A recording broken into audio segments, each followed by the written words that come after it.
Olá, voltamos aqui ao ICKM SUSEG 2019. Minha próxima entrevistada é a professora Andréa Stahl, da UFSC, e nós vamos falar sobre transferência de conhecimento para a prática. Eu sou Wagner Cassimiro e este é o Expresso 3.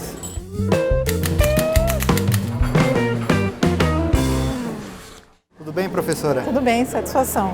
André, quais são os fatores que levam os indivíduos a quererem aplicar o que aprenderam? Existem vários fatores determinados pela literatura e na prática diária das organizações. O que eu vou focar amanhã na nossa palestra é um fator pouco estudado, que é a decisão para aplicar o conhecimento. Nas organizações existem modelos de aplicação do conhecimento, existem práticas, existem programas focados em cultura para favorecer essa aplicação. Mas o que os estudos em psicologia e do nosso grupo de pesquisa têm chamado a atenção é que, apesar de todos esses modelos e todas essas iniciativas organizacionais, a decisão última por colocar em prática ou não aquilo que foi aprendido, inclusive aquilo que foi aprendido por meio de um financiamento global da organização, acaba sendo do indivíduo. Então, o importante é que nós também possamos direcionar o nosso olhar para as abordagens que nos façam compreender o que a pessoa leva em consideração para tomar essa decisão. O que nós estamos pesquisando é uma abordagem chamada Teoria do Comportamento Planejado, que parte do pressuposto que colocar em prática é uma decisão consciente do sujeito, não é algo feito por impulso, nem é algo determinado por outro. Eu escolho fazer ou não. E essa teoria do comportamento planejado vai dizer que escolhas dessa natureza são determinadas pela intenção de realizar o comportamento. E que a intenção de realizar o comportamento que a gente está falando aqui, que é a intenção de colocar em prática, ela é o antecedente mais próximo do comportamento. Ou seja, se eu entendo se você tem a intenção de compartilhar ou não, eu consigo explicar pelo menos 50% da sua ação posterior, se você vai ou não aplicar esse conhecimento na prática. E o que é essa intenção? Se eu for definir, a intenção é a decisão do sujeito em realizar a ação, no caso, colocar em prática o que aprendeu, e o esforço que essa pessoa está disposta a empreender para colocar em prática essa ação. Sim.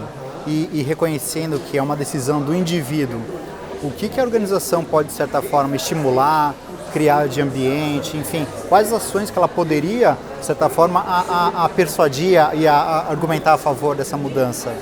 As pesquisas nessa área, elas têm demonstrado que a intenção ela é determinada por 3 fatores. A atitude do sujeito com relação ao comportamento, ou seja, a minha atitude com relação a colocar em prática, as normas subjetivas e o controle comportamental percebido. Explicando um pouquinho cada um deles. A atitude com relação ao comportamento seria a minha avaliação pessoal, positiva ou negativa, sobre será que eu gosto de fazer isso? Eu gostaria de fazer isso? Eu vejo isso positivamente ou negativamente? Esse é o primeiro elemento. O segundo elemento seriam as normas subjetivas. O que é isso? É a percepção do sujeito sobre as pessoas que são importantes para ele, o que essas pessoas consideram que ela deveria fazer. Ou seja, é a pressão social. Exatamente, é a pressão social sobre isso. No caso de um trabalhador em uma organização, quem seriam essas pessoas importantes? Os colegas de trabalho, a liderança, né, pessoas influentes. Então, essas pessoas, de fato, mandam mensagens de que, de fato, colocar em prática aquilo que foi aprendido é desejável, é esperado ou não. Pode parecer estranho fazer isso, fazer essa pergunta, mas muitas organizações têm programas de treinamento gerenciados por uma área da organização que pouco conversam com os gestores e líderes da área que a própria pessoa trabalha.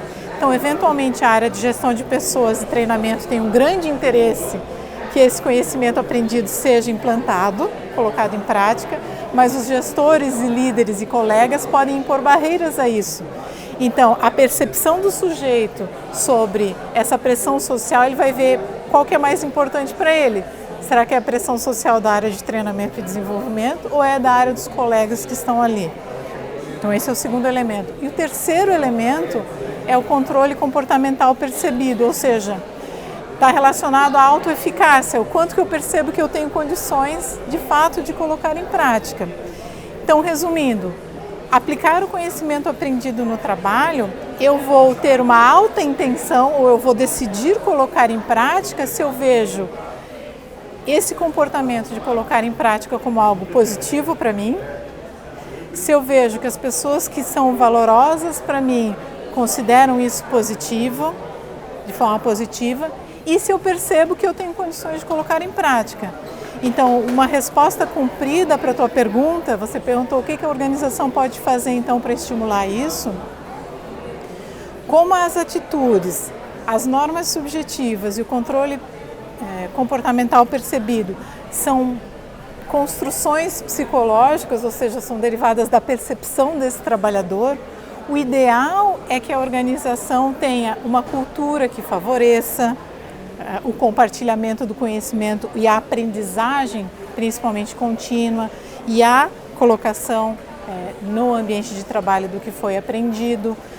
Algumas organizações estimulam o treinamento, mas não estimulam a transferência desse conhecimento para a prática.